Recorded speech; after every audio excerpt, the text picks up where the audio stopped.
প্রবৃদ্ধি বাড়লেও দেশে অর্থনৈতিক বৈষম্য বেড়েছে। কৃষি, শিক্ষা, স্বাস্থ্য ও কর্মসংস্থান এবং নবায়নযোগ্য বিদ্যুৎ খাতে লক্ষ্যমাত্রা অর্জিত হয়নি বলে ষষ্ঠ পঞ্চবার্ষিকী পরিকল্পনার সমাপ্তি প্রতিবেদন মূল্যায়নে মত দিয়েছেন অর্থনীতিবিদরা।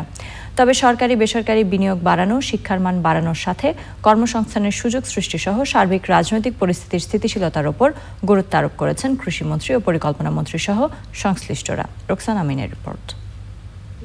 2011 থেকে 2015 পর্যন্ত বাস্তবায়িত ষষ্ঠ পঞ্চবার্ষিকী পরিকল্পনার সমাপ্তি মূল্যায়ন সভা কৃষিবিদ ইনস্টিটিউট মিলনায়তনে।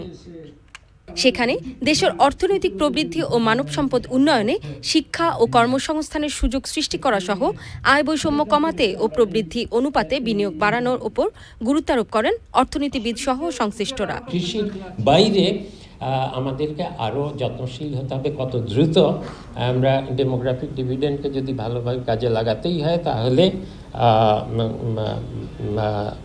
শ্রমশক্তিকে নিয়োজিত করার মতো কর্মসংস্থানের ব্যবস্থা করতে হবে এবং বাংলাদেশের অর্থনীতির উপযোগী যেই ধরনের কর্মসংস্থান হবে সেগুলোর সাথে ম্যাচ করা যাবে। অনেক জায়গায় আমাদের অ্যাচিভমেন্ট অনেক, কিন্তু কোনো জায়গায় আমাদের অবস্থা খুব খারাপ।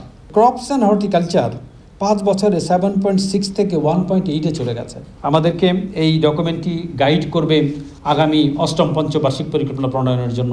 তবে অর্থনৈতিক প্রবৃদ্ধি ধরে রাখতে ও বৈষম্য কমাতে বেশ কিছু দিক তুলে ধরেন কৃষি ও পরিকল্পনা মন্ত্রী। আগামী 2-3 বছরের মধ্যে বাংলাদেশে অবশ্যই ইনভেস্টমেন্ট বাড়বে, প্রাইভেট অ্যান্ড পাবলিক দুটাই। 23 সালের মধ্যে আমরা 10% গ্রোথের কথা বলছি আমাদের নির্বাচনী স্তরে।